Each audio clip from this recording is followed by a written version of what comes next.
નમસ્કાર મિત્રો, દેશ અને દુનિયાના સુપરફાસ્ટ સમાચારમાં તમારું સ્વાગત છે।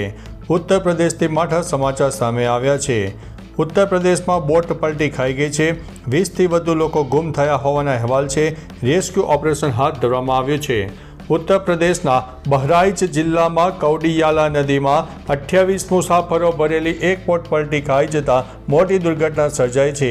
આ ઘટનામાં 6 લોકોને બચાવી લેવામાં આવ્યા છે, પરંતુ 20થી વધુ લોકો હજુ પણ ગુમ છે। નદીના ભારે વહેણને કારણે આ દુર્ઘટના બની હોવાનું પ્રાથમિક અનુમાન છે। મુખ્યમંત્રી યોગી આદિત્યનાથે આ ઘટનાની નોંધ લીધી છે અને હાલમાં એનડીઆરએફ તથા એસડીઆરએફની ટીમો દ્વારા રેસ્ક્યુ ઓપરેશન ચાલી રહ્યું છે। મિત્રો, અન્ય મહત્વના સમાચારની વાત કરીએ તો સામાન્ય સર્જરી બાદ 5 વર્ષનો બાળક 20 દિવસથી બેભાન। હિંમતનગરની GMERS સિવિલ હોસ્પિટલ પર ગંભીર બેદરકારીનો આરોપ છે। તલોદના 5.5 વર્ષીય બાળક સમયથી બેભાન અવસ્થામાં જોવા મળી રહ્યો છે। સિવિલની બેદરકારીના પગલે પરિવારે બાળકને અમદાવાદની ખાનગી હોસ્પિટલમાં ખસેડ્યું છે। પરિવારે બેદરકારી દાખવનારા તબીબો સામે કાયદેસરની કાર્યવાહી કરવાની માંગ સાથે લેખિત રજૂઆત કરી છે। અન્ય મહત્વના સમાચારની વાત કરીએ તો ક્રિકેટ જગતમાંથી દુઃખદ સમાચાર। મેલબર્નમાં પ્રેક્ટિસ દરમિયાન બોલ વાગવાથી 17 વર્ષીય ઓસ્ટ્રેલિયન યુવા ક્રિકેટર બેન ઓસ્ટિનનું મોત થયું છે। નેટ પ્રેક્ટિસ દરમિયાન હેલ્મેટ પહેરેલા હોવા છતાં બોલ માથા અને ગરદનના ભાગે વાગ્યો હતો। ગંભીર ઈજા બાદ તેને હોસ્પિટલ ખસેડાયો છે, પરંતુ સારવાર દરમિયાન તેનું મૃત્યુ થયું છે।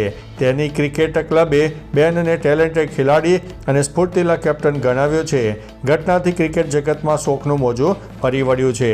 અન્ય મહત્વના સમાચારની વાત કરીએ તો આ જિલ્લામાં વરસાદી ઝાપટાની આગાહી।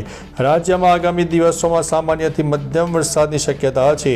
મોરબી, જામનગર, રાજકોટ, સુરેન્દ્રનગર, બોટાદ, અમદાવાદ સહિત ઉત્તર અને મધ્ય ગુજરાતના અનેક જિલ્લામાં વરસાદી ઝાપટા પડી શકે છે। સાથે દરિયાના માહોલને ધ્યાનમાં રાખીને આગામી 5 દિવસ સુધી માછીમારોને દરિયો ન ખેડવા સૂચના આપવામાં આવી છે। તમામ પોર્ટ ઉપર LCS 3 નંબરનું સિગ્નલ લાગુ કરાયું છે, જે સમુદ્રમાં જોખમની સ્થિતિ દર્શાવે છે। અન્ય મહત્વના સમાચારની વાત કરીએ તો મોન્થા વાવાઝોડું 13 રાજ્યોમાં ભારે વરસાદની ચેતવણી। બંગાળની ખાડીમાં ઉઠેલું ચક્રવાતી વાવાઝોડું મોન્થા આંધ્રપ્રદેશમાં 110 કિલોમીટર પ્રતિ કલાકની ઝડપે લેન્ડફોલ કરીને હવે આગળ વધી રહ્યું છે।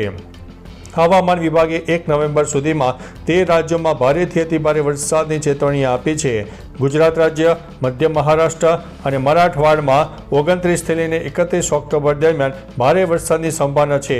જોકે અરબ સાગરમાં જઈને આ વાવાઝોડું નબળું પડશે તેવી શક્યતા છે।